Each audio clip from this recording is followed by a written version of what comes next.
Two of the most beloved film trilogies of all time are Star Wars and The Lord of the Rings, which enchanted viewers with their depictions of faraway worlds and a group of lovable characters banding together to defeat evil.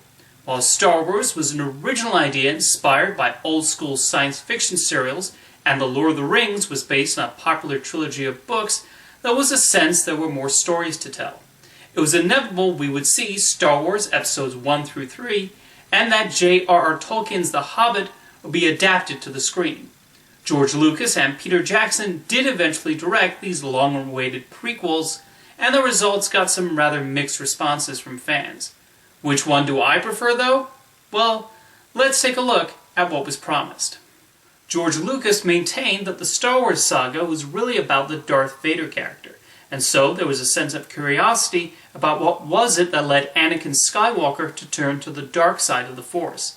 There were some hints dropped throughout the original trilogy about the world prior to the Empire taking over, but now audiences would finally get to see a whole host of Jedi and how they attempted to keep peace in the galaxy.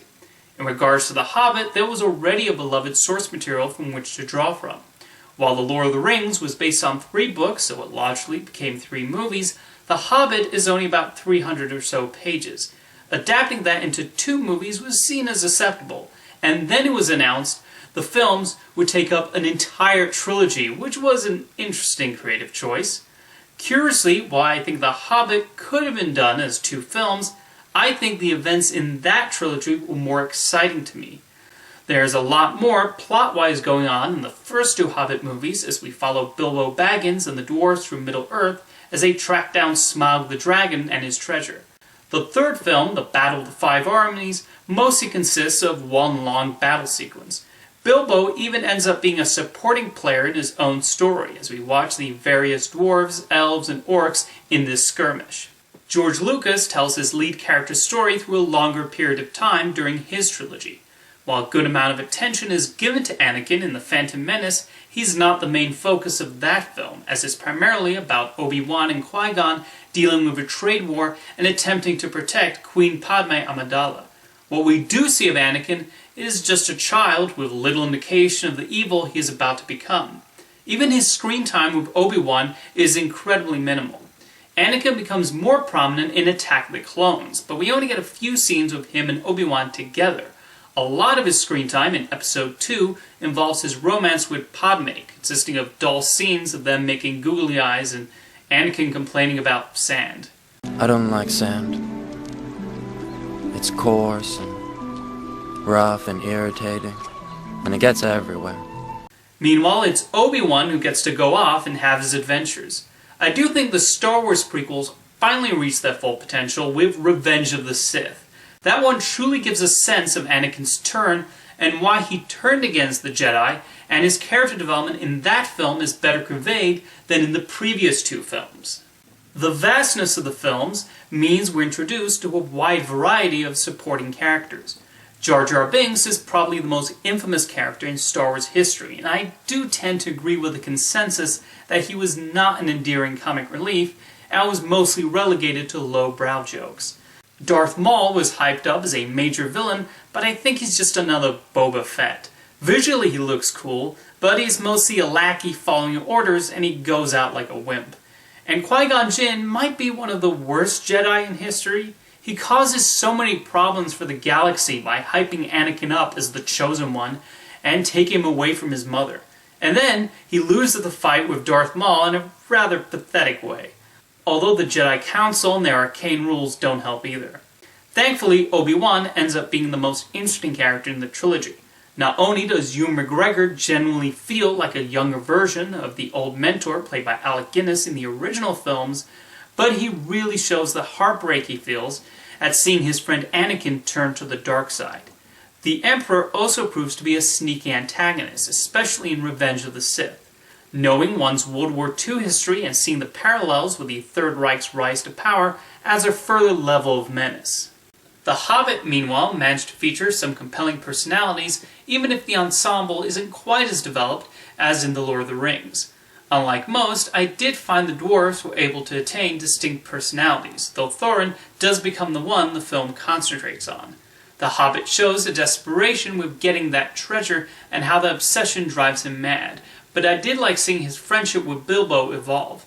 Now the highlight was Smaug, as Benedict Cumberbatch's booming voice was an appropriate fit, and I thought the visual effects team did an excellent job of bringing him to life.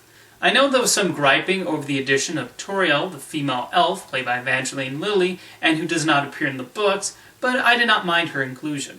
I also thought Radagast was a fun personality, and provided a different kind of wizard than what we are accustomed to seeing in Middle-earth. Of course, one of the most appealing elements of both Star Wars and Lord of the Rings is the world building. George Lucas's imagination is unlimited, and while he is definitely inspired by the classic serials of his youth, as well as the films of Akira Kurosawa, he still makes the Star Wars universe his own, and that certainly continued in the prequels. Each part of this galaxy feels lived in, and we don't have to spend too long on a specific planet to understand the population and culture. Peter Jackson's depiction of Middle-earth was brilliantly mounted in The Lord of the Rings, and while he had less time to prepare The Hobbit, the production designers still pulled out all the stops. Hobbiton is lovely, of course, but I was also impressed by Smaug's fortress, Gollum's cave, Lake Town, and the various forests and other locations Bilbo, Gandalf, and the dwarves ventured through. The Lord of the Rings has often been described as a long journey, with multiple characters walking from one place to the next, and that can still be applied to The Hobbit. I love exploring Middle-earth, and you get a real sense of history. It's why I don't mind spending 3 hours here. Admittedly, The Hobbit does have a bit of an episodic structure, even more so than The Lord of the Rings. The book was a rather simple tale for children, so that can be expected. But I like seeing what adventures awaited Bilbo. Both trilogies are known for their lavish set pieces, and each film presents a notable action highlight, well directed by Lucas and Jackson and brought to the screen with help from the incredible talents at ILM and Weta. There's the pod race in The Phantom Menace, the Yoda fight in Attack the Clones, and Obi-Wan and Anakin's final confrontation in Revenge of the Sith. Meanwhile, The Hobbit, The Desolation of Smaug, had that barrel flume sequence. I know some have compared that scene to a theme park ride, but that's why I loved it. And the Battle of the Five Armies was, like I said, one long battle sequence. The highlight of an unexpected journey for me was not an action sequence, but just one of two characters talking. Yep, the Riddles in the Dark scene. Seeing Andy Serkis perform as Gollum again was a treat, and the contrast between Gollum and the more innocent Bilbo was wonderful. Of course, it's difficult to talk about the Star Wars prequels without bringing up the dialogue. It's not great. I think George Lucas is an excellent storyteller and an incredible craftsman, but writing dialogue, especially the romantic kind, is not his strongest suit. The Hobbit definitely has the advantage here, as Peter Jackson and his co-writers brought a grand quality to the dialogue and character exchanges that made them into believable figures, even though this is a cast of hobbits, wizards, elves, and goblins. But John Williams' contributions to the Star Wars prequels also have to be mentioned, with The Phantom Menace containing some of the best themes in the saga. Not just Duel of the Fates, but Anakin's theme and the Great Municipal Band as well. And Anakin and Padme's romantic theme from Attack the Clones is also lovely. Howard Shore also did a great job on the score for The Hobbit, reusing the Lord of the Rings cues and creating new musical melodies too. Finally, I do have to mention the endings of both trilogies, which connect nicely to the previous trilogies and show the changes the characters have gone through. Bilbo Baggins has certainly been affected by his unexpected journey, and there's a hint of a certain ring beginning to work its magic on him. Meanwhile, the ending of Revenge of the Sith shows Obi-Wan concerned about where the future leads, and also understanding the importance of Anakin's children, particularly baby Luke, and culminating in that wonderful shot of Beru and Owen watching the Tatooine sunset. So in the end, which prequel trilogy do I prefer?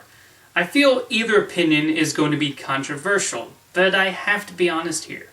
It's The Hobbit.